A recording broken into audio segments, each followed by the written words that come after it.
आसाममध्ये जवळजवळ शतक झळकावत भाजपनं हॅट्रिक पूर्ण केली। हिंदुत्व, विकास आणि लोकप्रिय योजनांच्या आधारे भाजपनं ईशान्येतील मोठ्या राज्यात कसा विजय मिळवलाय पाहूयात।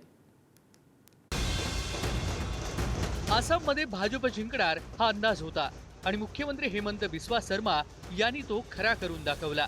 10 वर्षापूर्वी काँग्रेसमधून भाजपमध्ये आलेले आणि आक्रमक हिंदुत्वाची भूमिका घेत ईशान्येकडील भाजपचे सर्वात महत्त्वाचे नेते बनलेल्या शर्मा यांची जादू या निवडणुकीत चालली।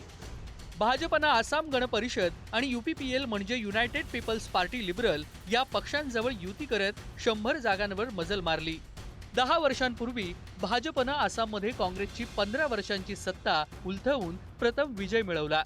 गेल्या 3 निवडणुकीत यश मिळवणाऱ्या भाजपनं आपल्या यशाची कमान सतत चढती ठेवली आहे, तर त्याआधी सलग 3 वेळा सत्ता मिळवलेल्या काँग्रेसचा आलेख सतत खाली जातोय।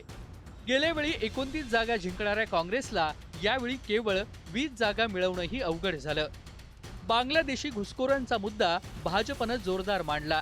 काँग्रेसमधून आलेल्या शर्मा यांना काँग्रेसमधील उणीवांची चांगली जाणीव होती।